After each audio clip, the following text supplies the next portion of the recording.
اور جب تمہارے لڑکے بالغ ہو جائیں تو ان کو بھی اسی طرح اجازت لینی چاہیے جس طرح ان سے اگلے یعنی بڑے آدمی اجازت حاصل کرتے رہے ہیں۔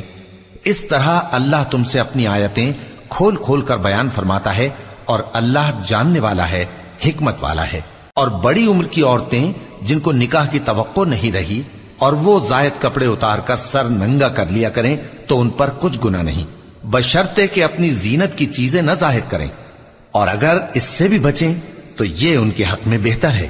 اور اللہ سنتا ہے، جانتا ہے۔ نہ تو اندھے پر کچھ گناہ ہے اور نہ لنگڑے پر اور نہ بیمار پر اور نہ خود تم پر کہ اپنے گھروں سے کھانا کھاؤ، یا اپنے باپ دادا کے گھروں سے، یا اپنی ماؤں کے گھروں سے، یا بھائیوں کے گھروں سے، یا اپنی بہنوں کے گھروں سے، یا اپنے چچاؤں کے گھروں سے، یا اپنی پھوپھیوں کے گھروں سے، یا اپنے ماموؤں کے گھروں سے، یا اپنی خالاؤں کے گھروں سے، یا اس گھر سے جس کی کنجیاں تمہارے ہاتھ میں ہوں، یا اپنے دوستوں کے گھروں سے۔ اور اس کا بھی تم پر کچھ گناہ نہیں کہ سب مل کر کھانا کھاؤ یا جدا جدا۔ پھر جب گھروں میں جایا کرو تو اپنے گھر والوں کو سلام کیا کرو، یہ اللہ کی طرف سے مبارک اور پاکیزہ تحفہ ہے۔ اس طرح اللہ اپنی آیتیں کھول کھول کر بیان فرماتا ہے تاکہ تم سمجھو۔ مومن تو وہ ہیں جو اللہ پر اور اس کے رسول پر ایمان لائے، اور جب کبھی ایسے کام کے لیے جو جمع ہو کر کرنے کا ہو پیغمبر کے پاس جمع ہوں تو ان سے اجازت لیے بغیر چلے نہیں جاتے۔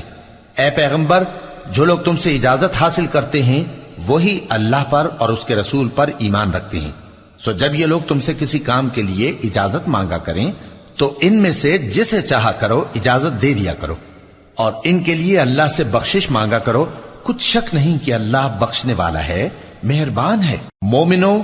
پیغمبر کے پکارنے کو ایسا خیال نہ کرنا جیسا تم آپس میں ایک دوسرے کو پکارتے ہو، بے شک اللہ کو وہ لوگ معلوم ہیں جو تم میں سے آنکھ بچا کر کھسک جاتے ہیں۔ تو جو لوگ ان کے حکم کی مخالفت کرتے ہیں ان کو ڈرنا چاہیے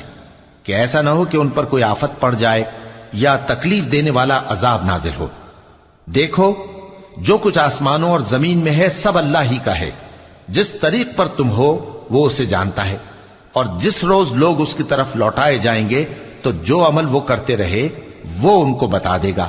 اور اللہ ہر چیز سے واقف